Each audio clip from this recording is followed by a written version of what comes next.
Hello, I'm Mara Purl, and this is Novel Conversations. And today I'm talking with my wonderful friend, Cheryl Hunter. And in this segment, we just want to talk about author stuff because we both have the fun, interesting challenge of being authors. So, Cheryl, you wrote two nonfictions. You wrote Use It, Turn Setbacks into Success, and then you wrote How to Get Unstuck, which sounds really interesting. I wrote a nonfiction with my dear friend Erin Gray. We wrote a book called Act Right. It was all about the incredibly stupid mistakes that we made while being young actresses. And we thought, oh, there's got to be a book about this. And there wasn't. So then we interviewed people in all the departments, the wardrobe, sound, and we said, what do you wish actors knew? And they said, please sit down. I have a lot to tell you. So brilliant. It was a really fun, interesting book to write. But then you also then wrote a fiction for the YA audience, which is really interesting. And it's called Greenhorn. And this came out, is it last year, and became a bestseller. So I also, I mean, you know that I write novels, but I also put my toe in the YA waters, and my adorable step granddaughter and I wrote a book together called Mystery Sleigh Ride, and it is about legacy, about family. It's a little bit paranormal. It's a holiday story, and it also did very well and became a bestseller. So what drew you to writing for that particular audience, that YA? And for people who don't know, that stands for young adult. And it starts at age 12 and goes really kind of to infinity. There are a lot of grown-ups who actually read YA. And then in some cases, it's a lovely joint reading for parents with their child or grandparents with their child. So what attracted you to write for that age group? I had read that myself, not too proud to admit it. Reading YA. I've read YA since I was YA age. And I was at the time I had sold a show with a writing partner, and it was with CBS and Paramount Pictures. And we had a writer's strike.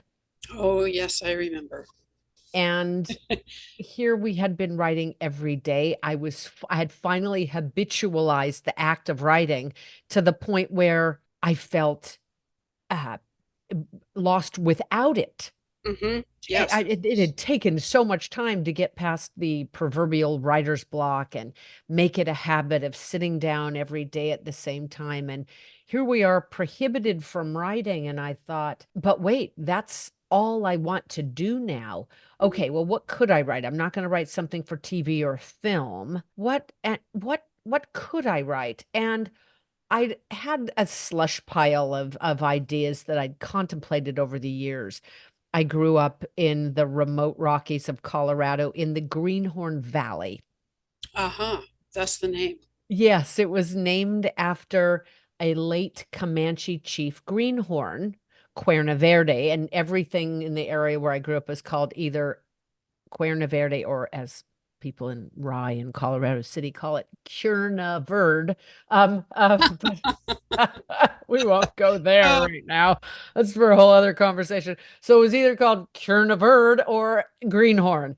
And just in the same kind of way that people would bastardize it, Cuerna Verde, they maligned him all the time.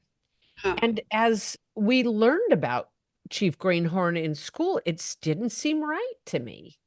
And I'd done a report on Cuerna Verde, on Greenhorn, when I was in seventh grade, because it just seemed that there was so much mistreatment of him. He was a teenager who became chief, and he never Ah, wanted that to happen. mhm. Juan Batista de Anza and his men in the conquering of the American West killed all the Comanche in this area. And young Chief Greenhorn, for whatever reason, was spared, but his father, who was chief, and all the men from the tribe, and a lot of the women and children were massacred. Mm. And Greenhorn, wanted revenge. Can you blame the guy? Sure I mean, can't. it's just, I didn't understand. It seemed like a miscarriage of justice to me as a young teenager to feel like, wait, this guy is maligned for protecting his own family and fighting to get back what's his? I don't get it. This is wrong. As a teenager, I had, before being kidnapped, I had just, there was some tragedy that happened over the course of one summer. A baby drowned at our house. I was Oh, blamed for it, although I did not know that the child was there at the oh, time. oh goodness. My cousin tried to commit suicide. She was also there at the time and felt culpable. And there were many occurrences that happened this summer, my culminating with my parents splitting and filing for divorce. And I hit my head, had a brain injury, went into a coma. I mean, it all happened in this rapid Good succession of this grief. short period of time. Wow. I lost my sense of smell out of it. To this day, I have no sense of smell, but it all happened so fast. And the world seemed to me as this young teenager so unjust that I wanted to juxtaposition it next to young Greenhorn and how the world must have seemed to him and wanting to get revenge. And I wanted to get revenge at that age. And everyone used to say that the Greenhorn Valley was cursed where I grew up. And at the time, when I Mm, was 14, I thought, hell yeah, it is. Look at all the nasty crap that happened to me. And we, on my dad's side, his great grandmother was Comanche, and I mean Cherokee. Greenhorn is Comanche, and I thought, oh, at the time, he just doesn't know that I have Indian blood. If he knew, he would stop the curse. And I thought, this is a story right here, and I'm going to write this story oh, to. how interesting. And so, have you found that, I mean, when we're in our teenage years, we are given to drama theories about curses, a sense of entitlement, a sense of unfairness, and all that, which you present in this story and then lift it up to a different way of interpreting those events. So, have you found that your teenage readers can really go with you on that whole journey? It's about right and wrong and redemption and how we redeem ourselves as well as alter our views of the world. But I also, Mara, you brought up a beautiful point about young adult literature in whatever age that's directed, that it can be a wonderful device for parents and young people or Oh, grandparents yes, and young yes, people to share. And I tackled tough things, right. loss of virginity, rape, um, bulimia.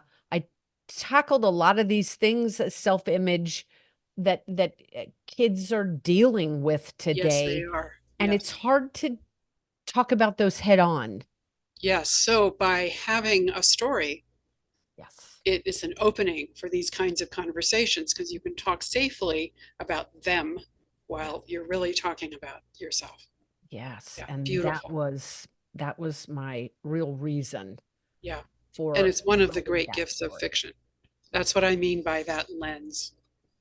You Yes. know, it becomes a lens to look at deep things uh, safely and with insight and encouragement. So, is there going to be book two? Well, I I have thought, Greenhorn's been coming to me in my sleep, Ah, yes. and I've thought, it's time to bring together the script writing side, where I used to write for TV and all of it, and the book writing side. I think that it would make a bigger difference if I could help spread it through media in some way. So I'm looking at, is it a movie, a TV show, something? What is it? I believe it's got more life to go. Oh, So fantastic. Okay. Well, you must come back and share the next chapter when that unfolds. So I thank you again so much. It's really such a joy to talk to a fellow author. and I'm sure we could talk for another hour. So we'll do that sometime. It would be a joy. I'm such a fan of yours.